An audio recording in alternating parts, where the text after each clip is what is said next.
Good afternoon, everybody, and welcome to what I'm sure will be an absolutely fascinating event. I'm Richard Hawkes, and I have the great privilege of being Chief Executive of the British Asian Trust. As I'm sure you all know, this is such an incredible organisation, established by His Royal Highness the Prince of Wales, together with a group of highly influential people from the British Asian community. The aim being to galvanise the wider diaspora and other supporters to make the biggest difference possible for people living in poverty and crisis across India, Pakistan, Bangladesh and Sri Lanka. At times like this, when there's a global pandemic destroying the lives of hundreds of millions of people, both for health reasons and economic reasons, our organisation is more important than ever. In just over 10 years, we've changed the lives of almost 5 million people, and we know that we're needed now and in the months ahead more than ever. As I'm sure most of you will know, we've been running a series of webinars as part of our BAT Insights programme. I'm absolutely delighted to be welcoming you to a particularly exciting session, which should be a lot of fun and hopefully extremely entertaining as well. Today, we're going to go on a journey with a genuine British Asian Trust legend and superstar, an actor, writer, comedian and TV presenter whose achievements have included being a king of comedy in chart-topping series such as Goodness Gracious Me and The Kumars at number 42. Big screen movies such as Notting Hill, Yesterday and Paddington 2. And not forgetting, I'm sure none of you ever will, releasing the official single for Comic Relief in 2003, which actually spent 3 weeks at the top of the UK singles chart and was the second highest selling single of the year. But above all of these achievements, his most important role is, of course, as long-standing supporter and ambassador of the British Asian Trust. A huge welcome to Sanjeev Bhaskar. Hello. Am I visible? Am I audible? Sanjeev, you're on and you're audible. So excellent. Well, good afternoon to you. Good afternoon to everyone joining us as well. That's great. Thank you very much, Sanjeev. We're obviously really pleased to have you here with us today to share some of your insights into your life and your journey with the British Asian Trust as well. Before we start, I just want to point out to everybody that this event is being recorded. We've had some great questions that have come in already ahead of the session. And if any of you do wish to ask questions, please feel free to type them into the Q&A box and we'll do our best to use them. So I hope that's clear to everyone. And Sanjeev, let's get going. So I genuinely believe that for the last 5 years, I've had one of the best jobs in the UK charity sector as Chief Executive of the British Asian Trust. And I know, I've heard it from many people, that you were there right at the very beginning. And apparently you actually chose the name British Asian Trust as well. Could you tell us a bit more about how it all came about and your role then subsequently with the Trust and why you support us as an ambassador? Sure. However many years ago, it was 200 years ago, whenever it was, I got a call from Tom Shabir, who was running the Prince's Charities at that point, and said, look, will you come in to Clarence House and just have a chat? The Prince has had an idea about setting up a charity, and he just wanted, to have your input. I said, yeah, of course. So there were about 4 or 5 of us that turned up, and we sat in a room with Tom, with some Dutchy biscuits, lemon and stemmed ginger were the 2 that were there, and some tea, and Tom basically said, look, the Prince has kind of, had long had an affinity and a connection with the Indian subcontinent. And of the many trips he'd gone on, he'd constantly seen things that not only required help of some kind, but also inspired him. And, and I'm thinking now about places like the Barefoot College, and such places which I visited as well, which was an extraordinary setup where women, particularly who were illiterate, were being trained as solar engineers. And that seems like an extraordinary ambition, But what they realized was that people don't just learn academically, they can learn by watching and by repetition. And so the prince was kind of really kind of drawn to these kind of self-help projects. And so he wanted to set up something that connected and made use of the unique history that Britain and the subcontinent has.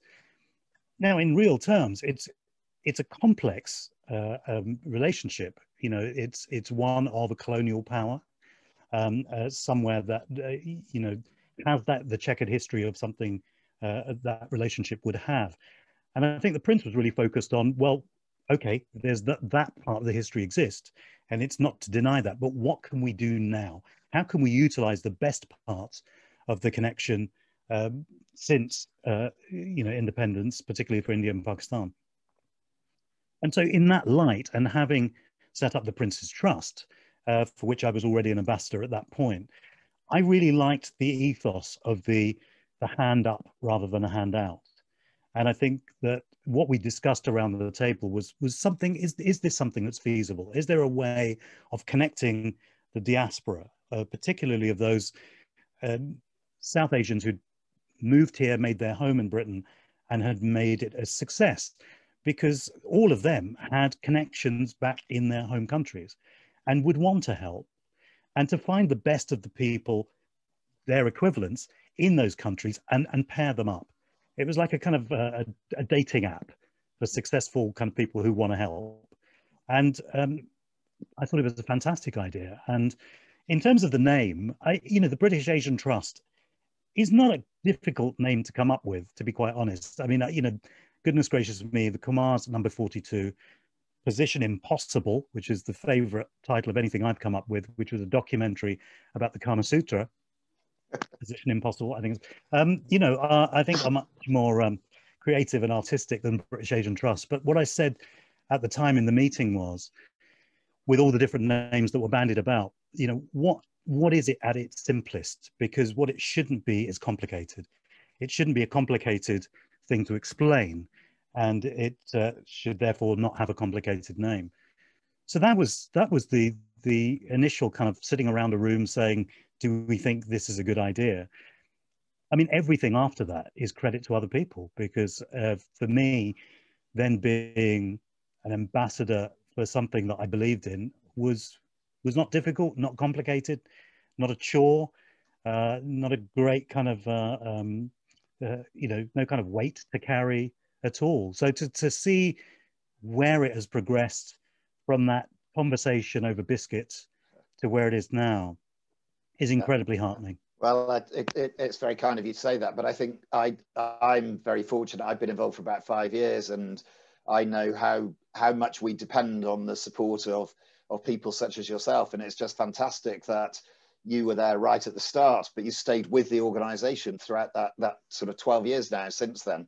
And I think we tried to stay true to some of those core principles as well, about identifying great organisations that we can work with in South Asia, supporting some great individuals, and trying to keep things simple as well, so that the diaspora can really get behind those causes. So we're hugely grateful to you for your ongoing support and that commitment. And I'm just especially grateful that we came up with the name the British Asian Trust and none of those others that you could have possibly landed on us.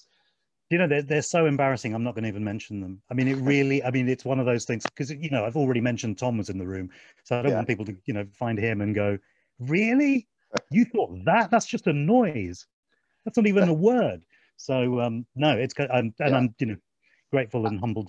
What about the Prince? Let's just, you know, I think I'm very fortunate to have got to know the Prince over the last 5 years. You obviously, you know him better than I do, and you've known him a lot longer, and clearly he can be very persuasive. So I think when that sort of call came, I suspect you didn't have much choice either way, although I can tell that you were very keen to do it. But what about you? You know, he's always asking about you. I know he thinks very highly of you, but also, as we both know, he's got a fantastic sense of humor. So I don't know if you've got any stories, any times that you can, you know, or your thoughts on the Prince and his involvement. Yeah, well, I first met the Prince many years ago when I was co-hosting a post show from the Commonwealth Leaders Conference. and it was in Edinburgh. And I kind of hosted the second half of the show, which really meant just to kind of, introduce the acts onto the brilliant acts onto the stage.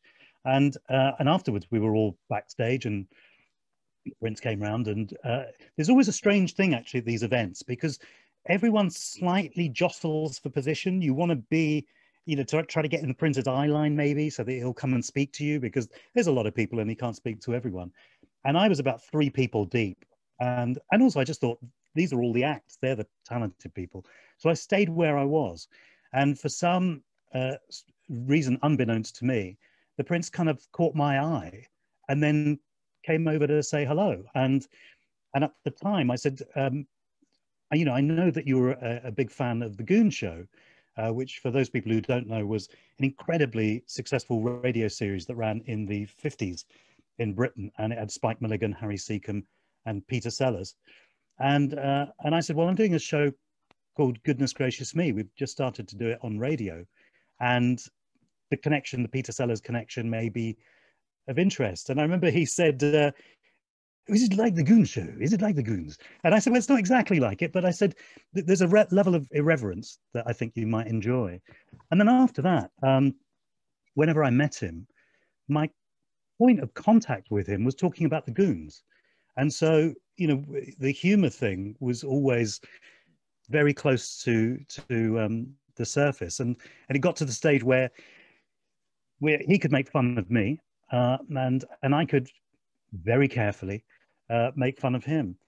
And in fact, generally there is I'm going to break this protocol now, but there is a protocol that any conversations you have with the royals should remain private. So I'm going to rely on you, Richard, and all you people who are on this, to keep this to yourself. Okay, so there was a year where there was a party in the park, which was a big concert thing in Hyde Park. And I'd been invited along to it, and Beyonce was there and Meatloaf was there. And Meatloaf and Beyonce were sitting either side of the Prince, and I was sitting in the row behind. And Beyonce had to leave, and so she left. And all I could hear was Meatloaf, the rock singer, who's pretty big personality, and all he was doing was standing up and shouting to the crowds, "Look at the Prince! It's the Prince! Let's hear it for the Prince!" And now there was this empty seat, and a word came round, and someone said, the Prince said, would you like to go and sit with him? So I went and sat with him, and Meatloaf was still doing, "It's the Prince! Come on! Whoa!" And I said to the Prince, I said, have you got tired of that yet? Because that's really annoying back there. And he said, I can't stand it. It's just kind of too much. And then we started talking about our shared interest in comedy particularly.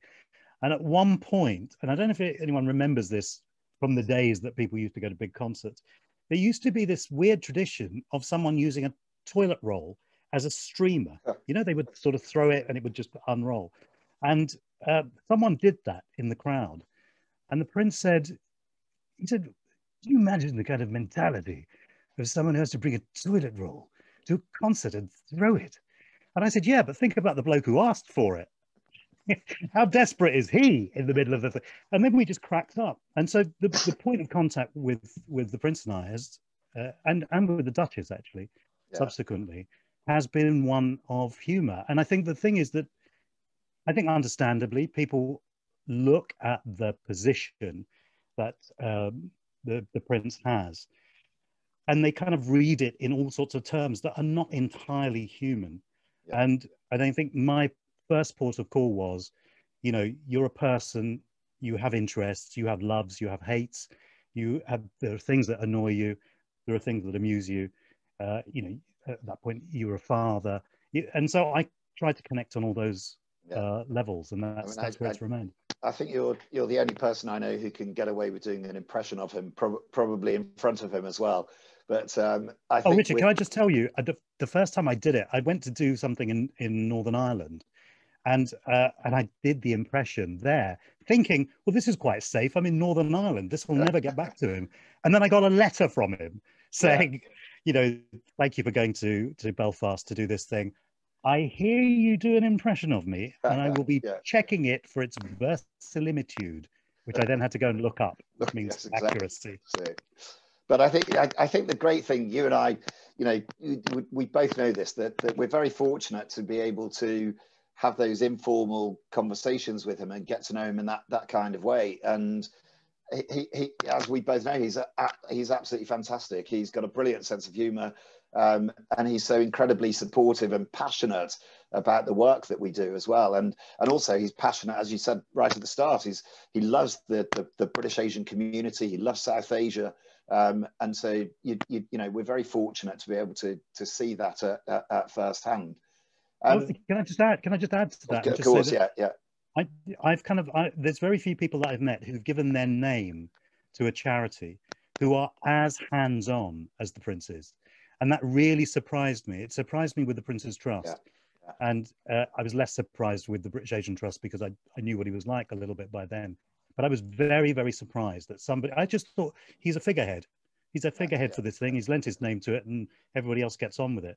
But he was so involved, and it was so heartening to see his interaction with the people that the trusts help. You know, there was no kind of, you know, it's very easy for people to look at it as a white savior thing, and there was no hint of that. It was one human being using his position, being aware of his position, to help other human beings, and I always surprised me. I mean, you've seen him at our annual dinners. He pretty much remembers all of the people that he's met the year before or 5 years before, and remembers the conversations that he's had. He knows all about our programs. He's forever promoting those and supporting those, and holding us to account on things as well, which is all tremendous. So I completely agree with you. So can we just moving on a little bit? I think one of the things that I absolutely love about my job is finding out more about the amazing stories of all of the South Asians who came to the UK and then worked unbelievably hard in really challenging circumstances to make a better future for themselves and their families. Just looking at your personal background, your dad came to the UK back in 1956, I think, and your mum 4 years later in 1960, and you all lived in a flat above your dad's laundrette in Hounslow. In West London. Can you just tell us a little bit what it was like, what life was like back then for your parents, and what it was like for you, you know, as a British Asian born here, what it was like growing up in Hounslow at that time? Yeah, interesting times, because I think, you know, my parents, like a lot of here's an interesting thing to the background. I think a lot of the Asians who moved to Britain, a lot of them were ones who were impacted by partition. And I don't think that's a coincidence. I think that the fact that they had to move from ancestral lands, the only land that they knew, where their families had lived for hundreds, if not thousands of years, was such an uprooting that actually then, for those people who felt uprooted, to move here is understandable. You know, so they kind of set up new roots here. And so my parents were both part of that. And also at that time, none of them thought they would be here forever. They all thought this was a chance to get away from the still kind of emerging countries that were, you know, in my dad's case was less than 10 years old as an independent nation. And to maybe set up somewhere where the rules were clearer. And then they kind of settled and they had kids and things changed. And so initially, when I think, so my memories go back to 2.5 years old is my earliest memory. And then I have fairly vivid memories from about 3.5, 4 onwards. And I know how difficult it was for them. I can only appreciate it now as a parent, how you want to protect your kids, and yet you don't know the full vocabulary in terms of not just the language, but in terms of the behavior and the culture around you. And it must have been a really terrifying place for that entire generation. And so I also felt that I understood very young, certainly by 5, when somebody made a remark that was insulting or a slight to them, which I didn't necessarily thought that they got, but I thought I got it. I could understand that tonal thing. I could understand what the person meant by that comment. And that was at the slight end of it. Otherwise, the number of times my dad had to kind of paint over, khakis out on the front door and all this kind of stuff was, innumerable times. And so I think it was really tough for them. I think that they had a clear sense of their own culture, which I think probably helped. I remember saying once when I did a chat show, and I did Parkinson when I was on that for the first time, and I said I realized really early on that the difference between the Asian culture that I had at home and the British culture, the difference was about 3 inches, because that was the thickness of our front door. One side of it, there were a completely different set of rules that I had to deal with, and there were a different set of rules inside the house. And I think I became quite adept at knowing the difference between the two quite young. But that sense of, as a kid, certainly feeling helpless, not being able to help them, or, not wanting to put them right either, was something that was confusing, I think, for me. But, I also think that that entire generation are extraordinary, absolutely extraordinary. Yeah. To go to a country where you don't know what those rules are, and to flourish, not only just to survive, but to build a home, to keep a job, to raise children, is extraordinary. And I absolutely feel that I've stood on the shoulders of giants, absolutely, because I think if they hadn't gone through what they had to go through, it wouldn't have given me the license to be able to pursue, even it took me 30 years to get there, but to pursue the line I really wanted to do. No, and obviously all of that stuff has fed into, what I do creatively. I find it absolutely incredible. The stories that you hear, the experiences that people went through. I mean, I to my shame, I was growing up in the UK around the same time as you, obviously a little bit later because you're obviously older than me. But you had to get that in, didn't you? But but I grew up in Wolverhampton.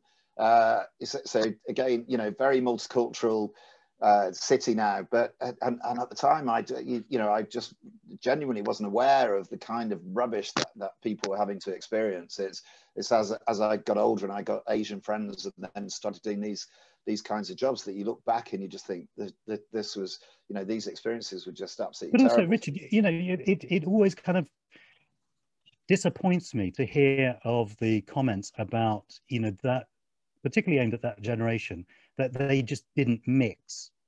Yeah. And you kind of go, when people are painting khakis out on your front door, where is the incentive for those people to mix? How the hell do you know who you saw 2 days ago a member of the House of Lords referring to Kamala Harris as the Indian. The Indian. I mean, we're talking about terrible things that were happening in the 70s, and yesterday in the House of Lords, there's still that and the chairman of the FA, what he was saying yesterday, it's incredible that these things still exist in our society. I mean, I think the flip side. I mean, everything that's good about me, remotely good about me, has come from my mother. She's just the nicest person I've ever met, and one of the things that I got from her was about seeking out the positive and also seeking out the ridiculous, which has obviously held me in good stead over the years. But one of the flip sides of growing up in the 60s and the 70s for me was that actually name calling doesn't really bother me. I got it so much and to such an extent that I sort of became immune to it. It didn't really bother me or hurt me or offend me as much now. I think now as an adult, when I hear those kind of comments, it's something that I note and go, okay, I've filed that away in order to know how to deal with you, rather than just attacking the other person, etc., etc. But that's just me. It's not for everybody. But that notion of why didn't they mix? They had no interest in mixing. I do mix, and that's based on my circumstances and my experiences, and the fact that people can't extend that iota of empathy to understand where someone has come from is just hugely disappointing. Incredible. I couldn't agree more. I think I got this right, that I read I read somewhere that you said that the first time you experienced racism was at infant school, playing kiss chase, where you were allowed to chase, but you weren't allowed to kiss. Now I don't know whether that's true or not, but I wonder whether things like that and other experiences like that, how much that sort of shaped your comedy and your outlook towards your comedy. It was junior school. It was junior, and I remember exactly where it was. Obviously, because I've got these vivid memories from 4 onwards. So I remember that. Yeah, I was allowed to chase the girls. I wasn't allowed to kiss them. And at the time, as a child, you just want to be part of something. So, the fact that I was included in the game at all was better than, just being ignored. But I also realized how ridiculous it was. And it goes back to that sense of the ridiculous that I've always been able to find, that if you take things to their extreme, they can be incredibly tragic. And beyond that, they're normally ridiculous. And I think that all of those experiences and observations, I think absolutely fed into, in fact, everything I do, everything that I've ever created or had a hand in has been about preconceptions. I knew that most of the world around me, in dealing with me, had a preconception of me looking the way I do and my name. But more often than not, my English was better than theirs, if I can use the theirs. My references were more literary and more articulate than theirs. I was generally wittier than they were. So there were very few areas and very few rocks for them left to hide behind. And so I was really lucky that I had a skill set that was able to do that whilst not feeling confident at all. I didn't have confidence till I was 40. But I had a skill set that I could use. What about when you decided to move into acting and comedy? Again, something else I read. I'm just interested to how your parents, your family reacted to that, having gone through the experiences that you've described. Again, I read somewhere that when you told your father you wanted to be an actor, he said, "I think you'll find it's pronounced doctor."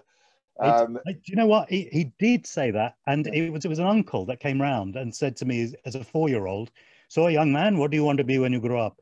And I said, "Actor." And my dad said, "It's pronounced doctor." And my dad then, has spent probably the last 25 years denying it. But luckily, my mum was there, so she has the evidence. No, they again, as protective parents, they just thought, how the heck does that happen in this country? They couldn't see anyone on TV who looked like us, anybody who did. And I'm sure other Asians of certainly my generation, maybe slightly younger, might be able to relate to the fact that if we ever saw anyone who even looked remotely Asian, it could be somebody who's blacked up to look like an Asian, the call would go, like Tarzan, the call would go through the house, "Go, Indian on TV," and we would all kind of rush down to stare at this person who'd cross the screen for like 10 seconds. Because, the paucity of representation at that time was such. And, apart from, there was one Asian program on Sunday mornings initially that we would watch, which was, for a kid, was I have to say, generally pretty boring. It'd be sort of like a magazine program. So there'd be newsy things, and then there'd be someone doing a song or a Kathak dance at the end. But that's all we had. And so, for them, when I'm kind of saying I want to be an actor, they were thinking, how are you going to survive? It's kind of, we can't see anybody who's done it. And, one of the lovely things, actually, which certainly has been reported back to me, are how many people, watched Goodness Gracious Me and were inspired then to follow some kind of career. And I can't take any credit for their careers, but the Ramesh Ranganathans and the Nish Kumars and people like that have all kind of cited the program as being, and I can see with some distance now how much of a landmark that was. At the time you just do it because you're trying to be funny or what about your parents as you became incredibly successful? How did they start to feel about things then? Do they still want you to be a doctor? Well, the thing is, I then got a couple of honorary doctorates, so they could say my son the doctor. No, they No, I mean, they've been hugely supportive. Uh, I mean, I remember saying that, you know, they became hugely supportive after I was successful. I think they've just jumped on a bandwagon. I think they're just Yeah. riding the coattails. Everyone else is saying, well, he's done well, and I'm gone, yes. And then of course, it became that we always supported him. We always told him that, so, which Yeah. is fine, which is fine. They've earned Yeah. that, I think. No, very And good, very good. no, hugely supportive. Just going with goodness gracious me. I mean, it was massive and a huge success. As you just said, it's it changed the landscape for so many people afterwards as well. When did you become aware that it was going to be? Tell us a bit about the background to that, and when you started to realise how successful and how big it was. Well, it came about because Anil Gupta, who was the producer, was working at the BBC, and he'd been working with Meera and Kulvinder Gier on The Real McCoy, which was an African Caribbean sketch show. And Meera had always said to him, look, we've got so many of our own stories to tell that, I wonder if there's a program that could, would be a good forum for that. And Anil said, I think it's a good idea, but he said, where are the performers? I mean, there's you two, and that's kind of it. And so at the time, I had a comedy music kind of duo with Nitin Sawhney, who, I'm sure most people would know, but he is one of the most extraordinary musicians and composers around.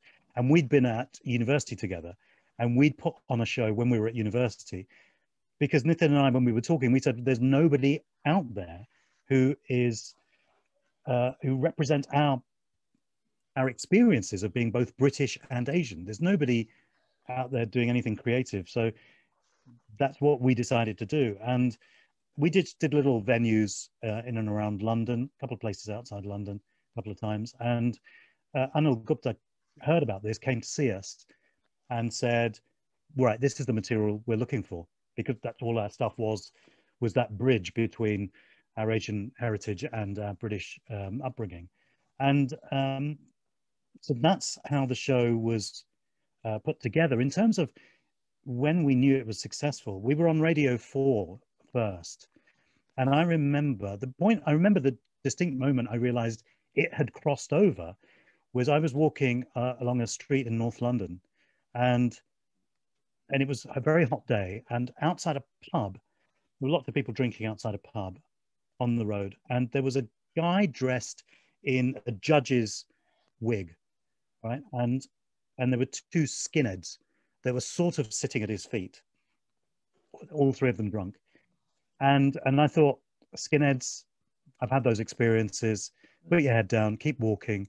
And as I walked past the judge, he might have been a real judge. I mean, I'm just assuming that he was a guy who got a judge's wig from somewhere. But anyway, he went, oi. And I thought, okay, just keep walking, keep walking. And he went, oi, you. Kept walking. And then he said, oi, you, goodness gracious me, bloke. At which point I turned around and I said, yes.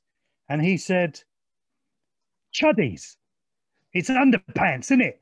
And I said, yes, it is. And he turned around to these two skinheads and he said, I told you. And I thought, the program's crossed over. I mean, I wouldn't, dealing with my own preconceptions of people as well, I would never have thought those were the people that would watch the program. Yeah, brilliant. And then, it then got talked about a lot, which over time, it's made me realize that it was important. Yeah, very good. We start to have a couple of questions coming in from the audience. So we got one here from Asad Ahmed, who I'm sure you know, another British Asian Trust ambassador. So yeah, he says, fascinating conversation, Sanjeev. You used the term white privilege earlier. Do you think with the growing awareness of white privilege and the controversies around colonialism these days, that the British Asian Trust can continue to do its great work and remain above these areas of concern? and obviously this is being recorded and you can check this. I didn't use the word white privilege. It tends not to be a phrase that I use, particularly in debates, because I think it's a phrase that shuts down the argument. And my interest in any debate is to keep it open. However, having said that, the element, I tried to explain white privilege to someone who was being particularly difficult about the term. And I said, the problem with the phrase of the word privilege, I think most people relate the word privilege to wealth and material goods and opportunities to a certain extent as well. And I said to this person, he was telling me about a white friend of his who had had, you know, the most difficult period in his life. He'd been attacked and he got these injuries, which meant that he lost his job, which meant he lost his family. And he said, what privilege has he got? And I said, none that I can hear. I get, you know, there's no privilege that he's got at all. And I said, and yet, I said, the difference between him, who I would agree with you has no privileges that we can collectively think of, and someone like me, who I feel very privileged because I'm doing what I love doing, and I have a platform of sorts. I said, the big difference between me and him is he will never be told to piss off back to his own country. I said, that's white privilege. I said, it's at that level that the differences start. And I said, the preconceptions start there. I said, those people who still say to me from time to time, usually, on Twitter, faceless, that I should be grateful that this country has let me kind of live here. That's the white privilege stuff. And if you kind of take that as an attitude and then apply it, so scrap the word privilege out of it, but just take the essence of that attitude, that's what a lot of people have to deal with. In terms of what the British Asian Trust can do, I think that the positive messages, I think, have to be relentless. I feel that most of the time in society, you know, positivity, I think, has always been seen as slightly suspicious.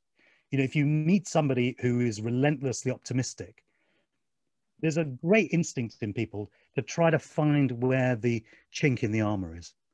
Yeah, you can't be that positive. You have no right to be that optimistic. Why are you so happy? And it's generally because I'm not.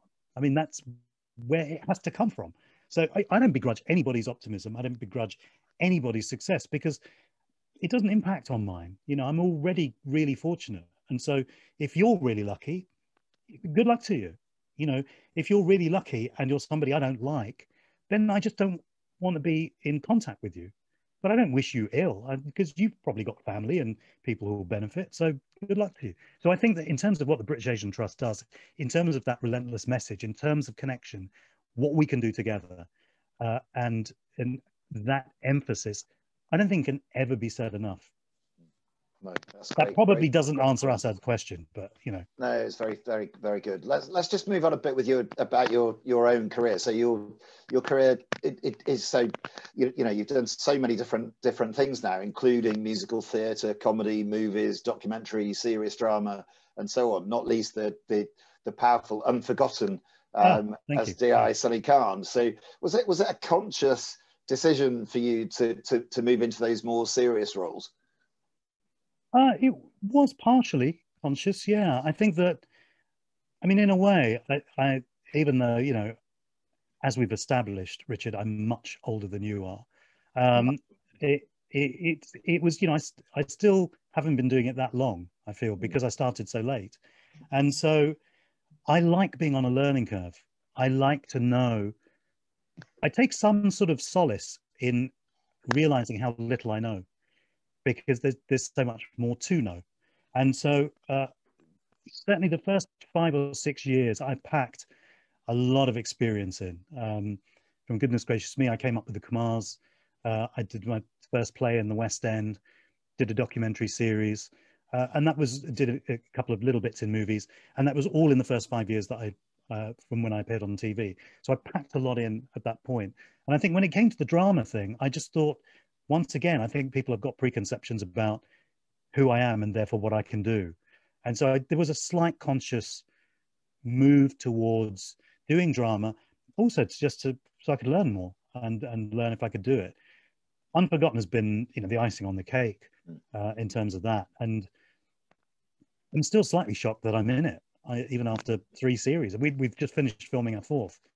And I only went along to the audition to meet the writer and just to tell him in person how amazing his scripts were, and just say I'd shaken his hand. Because when I left, it was really, we're not going to see each other again, but my goodness, this is great writing. Yeah. And then I got the job. Yeah, brilliant. What about some of the films as well? Because I had my own shock a couple of weeks ago. I was reading about you over a weekend just to prep for this, and just find out a bit more about your background and some of the things we've been talking about. And that weekend, I was showing one of my kids the film Notting Hill, because they'd never seen it, and then all of a sudden you appeared in Notting Hill, which when I'd seen it before I hadn't realised. But then and then obviously you had a quite a substantial part in Yesterday last year. And so how have you found that, moving into those sort of those bigger movies, and where does the future hold in those? The future in every medium for me is mostly with other people. I mean, it's, unless I'm writing something or creating something, it's down to other people to think that I'm right or good enough to hire. But it's exciting. It's exciting. I mean, I was obsessed with films from 3 or 4 years old. So actually, I realized over time, what my true passion is communication. That's the thing I'm really passionate about. So whether that is in the form of writing something or coming up with an idea or presenting something or interpreting a character or doing a documentary, whatever, talking, even now, even this minute, what a privilege this is. I mean, for me, not for everyone else necessarily, that I get asked these questions, that I'm deemed even remotely important enough. I'm not more important than anybody who's listening or watching this right now. Everyone has contributed, and everyone contributes in incredibly vital ways. Mine just happens to be more public. So the idea that I end up on a film set on Yesterday or with Paddington 2 is just really exciting for me. It's because I'm primarily and firstly a fan. I see more movies than I'll ever be in. I'll watch more TV than I'll ever be in, and I'll watch more documentaries than I'll ever be presenting. So I'm primarily a fan. So the privilege of me getting to do what I love doing, what are my passions, is something that it's, if I wasn't just simply grateful and say thank you, then I'd be an idiot. I can be an idiot in other ways. I'm not saying I'm an idiot. Yes, I hear the audience saying yes to that one. I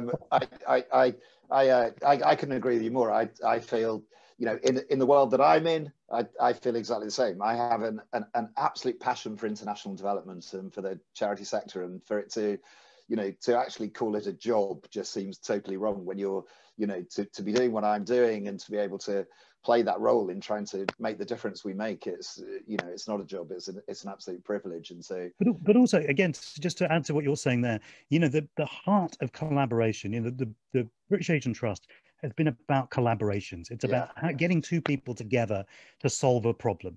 A problem is there for a solution to be found. That's the only reason for that problem to be there. And on an incredibly personal and basic level, I know that you and I, Richard, could come up with something that I could never have come up with on my own. Now, that it may be 3 smidgens better than what I could come up with, but it will be better because it's diversity of ideas. And that's the whole, ethos behind why diversity and multiculturalism I agree. is important. Is about diversity of ideas that come from people's different experiences and cultures. And so that, that is on a one-to-one level. Not, you and I, me and any of you people out there who are watching, you and I could come up with something I could never come up with on my own. And that's a glorious thing. Then you just work outwards from that. Agree. I've got another question, an anonymous question. You have a great sense of the absurd. Aubergine or eggplant? Aubergine. It's not even a eggplant's an American thing, isn't it? Don't you hear that? And I just hear that in Sopranos type kind of, hey, let's eat some eggplant. You got any eggplant? No, aubergine. Bangan is the, if you want to go there, or batong is the other word. I think it's a Punjabi word. I think somebody can correct me on that if that's wrong. Batong, what a great sounding word that is for an aubergine. What was the word? Batong. I'm not even going to try at the end. Well, bangan you can do, right? I could do bangan. I'm not going to do batong. Now, I would pay good money to hear you go into a restaurant and order the second of those two things. Yeah, no, I'll steer clear of that. I can see all of my colleagues laughing at me already. So let me just, do you have any other, any absurd stories or anything that would be amusing from any of your experiences that would be worth sharing with everyone, just as we're coming towards the end? That's a bit broad, isn't it? It's from a bit life, broad, isn't it? Yes. I mean, you know, it's from aubergine or eggplant, yeah.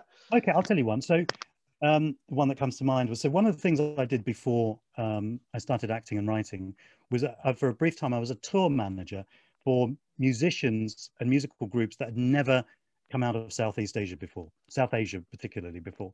And so it was my job to kind of tour them around the country. It was a kind of an arts council based thing. And there was a group of musicians that came over that were staying in a hotel in Hammersmith in West London. And they had 2 days off. And they said to me, I've remembered another thing now. Okay, so they said, look, we've got 2 days off. What can we do? And I said, look, well, there's, you know, you can go into London, and named a number of places. The museums are fantastic. And they decided Madame Tussauds was where they were going to go. Fine. So 2 days later, we were going to go off up to Leicester or Nottingham or somewhere for the next gig. And I met up with them and I said, so did you go to Madame Tussauds? And I said, did you enjoy it? Fantastic. I said, well, what did you like there? And they said, Viv Richards, fantastic, for the cricketer. Great. John Collins, wow, John Collins. You're going to go, okay, that's great. I said, well, was there anyone that you didn't like? And they all looked at each other. They went, Mahatma Gandhi. And I said, why didn't you like Gandhi? They said, everybody knows, right? Mahatma Gandhi was 6'4". They made him look so small. They had this kind of image of Gandhi being, I don't know, Schwarzenegger or something, some kind of like, get out of my country, that. And what they were faced with, they would go, what the hell is this? There you go. Brilliant. Very good. Very good. I think I've just been informed by my colleagues that we're about to bring another guest onto the screen. Here you go. Right, somebody you'll know who wants to come in and join in the fun and ask you something. Oh, okay. Interesting. I'm just checking with my team what's happening here. Okay, there you go. Great. Well, look, firstly, I just want to say, Sanjeev, thank you so much for the time and the insights again today. But I think I did just want to make a couple of quick comments and then ask you one question. The two comments were firstly, for those that are listening, Sanjeev's been incredibly modest about the contribution he made at the start. He wasn't just a celebrity that was helping us get it moving. He played a massive role in the strategy, the positioning, the thought, and the ultimately the design of the British Asian Trust. And so when Richard was telling His Royal Highness actually this week that this year we will have raised something like 40 million versus that first year when I think we wrote the first business plan, Sanjeev, we were targeting raising $1 million. You'll see how far we've come, and so much of that's down to you, and so much of what you did in those early years is it's so easy, I think, to be a follower in life, but for me, you've always been a man of firsts with everything you've done creatively, but for everything you've done with BAT. You were our first entertainment at our first events. You were our first speaker at our first royal dinner that you'll remember at Windsor. I can confirm, by the way, that you have done the impression of His Royal Highness in front of His Royal Highness on 3 different occasions, and he enjoyed them all greatly. But I'm quite frankly amazed I'm still in the country. I mean, I would have thought after one I'd be deported. By three, I'd just be deported further. They deport me again. I've got to be honest, the third was better than the first. But anyway, but there's so many things you've been a first. But actually, without you setting the tone for celebrity involvement in the charity, we just would not have been able to achieve what we have. And I can't remember, Richard, but I think the latest number is we have something like 50 celebrity ambassadors. And when you look at the entertainment that we get at our events, it's definitely improved from since when we had to beg you to come along and crack a few jokes. But that's all down to you, Sanjeev. So as a real heartfelt thank you. The one question I have for you is the one thing I feel we have not done in the 12 years of the Trust is shoot that episode of Kamal's at number 42 with you and His Royal Highness. So I want a public commitment on a recording for Zoom that if we deliver His Royal Highness, you will, you'll get the gear on and do that.